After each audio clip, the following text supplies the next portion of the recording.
Starting होती है हमारी इस कहानी की हीरोइन चाओ के साथ, जो कि एक अगली लड़की की बॉडी में आ जाती है जिसकी डेथ हो गई थी। चाओ एक फीमेल एजेंट है और वो सोचती है कि आखिर वो मिशन परफॉर्म करते वक्त मर गई थी तो वो यहाँ जिंदा कैसे हो गई। जिस लड़की की बॉडी में वो आई होती है उसकी सिस्टर ने गलती से उसे गिरा के मार दी थी और वो अपनी मॉम को बताती है कि मॉम मैंने जानबूझ के इसे नहीं गिराई, वो गलती से मर गई। उसकी मॉम को कोई फर्क नहीं पड़ता, वो कहती है कि वैसे भी वो अगली थी और इसकी वजह से हम लोग कितने एम्बैरस होते थे। फिर ये लोग यहाँ से जा ही रहे होते हैं कि तभी चाओ लिन को रोक लेती है और इसकी आंखें से खुला देख कर लिन तो डर के चिल्लाती है। उसकी मॉम से कहती है कि तुम डर क्या रही हो, ये एक अगली लड़की है और अपनी आंखें खोल कर ही मर गई है। फिर वो कैची से इसकी आंखों पर मारने जा रही होती है, पर तभी चाओ जल्दी से उन्हें रोकते हुए उठ जाती है और पूछती है कि तुम हो कौन और मुझे मारने की कोशिश क्यों कर रही थी। तो ये कहती है कि तुम ये क्या कर रही हो, तुम अपनी मॉम को मारना चाहती हो। तो चाओ कहती है कि लेकिन मैं तो बचपन से अनाथ थी तो मेरे पास मॉम कहां से आएगी। फिर चाओ का अचानक से चक्कर आने लगते हैं और उससे इस अगली लड़की की मेमोरीज याद आ रही होती है। फ्लैशबैक में हम देखते हैं कि चाओ की सिस्टर लीन उसे चिल्ला रही होती है क्योंकि उसने स्कूल की फेमस लड़की को प्रपोज कर दी थी जिसे ये पसंद करती है। चाओ लिन को चिल्लाती है कि आखिर मैंने गलत क्या की, मैं अगली हूँ तो क्या हुआ, मेरे पास भी हक है किसी को भी पसंद करने का।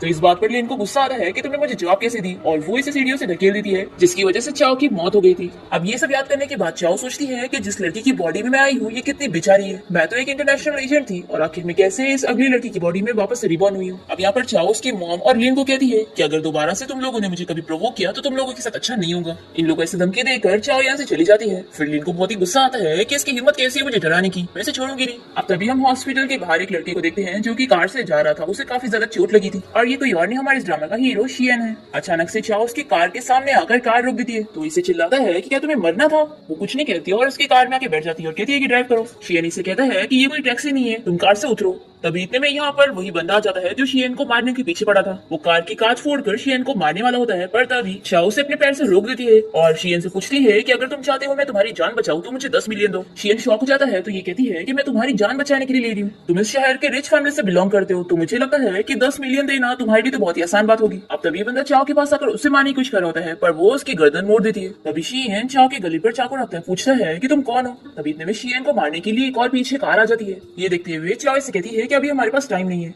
तो शियन इसे डील कर लेता है और फिर ये लोग कार ड्राइव करते हुए ऐसे निकल जाते हैं। पर शियन को चोट लगी थी इसलिए वो ठीक से ड्राइव नहीं कर पा रहा होता है। तो ये देखते हुए चाओ इसे कहती है कि तुम रहने दो, मैं ड्राइव करती हूँ और फिर वो जल्दी से शियन की सीट पीछे कर देती है और उसके ऊपर आके बैठ जाती है। वो तो काफी शौक होता है और कहता है कि तुम ये क्या कर रही हो। तो चाओ इसे कहती है कि तुम अपना मुंह बंद रखो और ठीक से बैठो और फिर ये इतनी तेज ड्राइव करती है कि बाजू में जो दो लड़के खड़े होते हैं उनके कपड़े उपड़े फट जाते हैं और ये देखकर शियन भी शौक होता है कि ये कितनी फास्ट है। तभी चाओ कार को रोकने के लिए ब्रेक्स दबा रही होती है पर ब्रेक दबता ही नहीं। तो शियन को इस बारे में बताती है कि कार के ब्रेक्स खराब हो गए इसलिए तुम जल्दी से अपने डॉक्टर को यहाँ पर बुला लो। फिर शियन तुरंत ही अपने डॉक्टर को कॉल करके यहाँ पर आने का कह देता है। तभी यहाँ पर चाओ नोटिस करती है कि शियन ने अपनी सीट बेल्ट इसे लगा दिया है। अब तभी यहाँ पर चाओ और शियन देखते हैं कि वो कार जो इन लोगों का पीछा कर रही थी वो इन तक पहुंच गई है।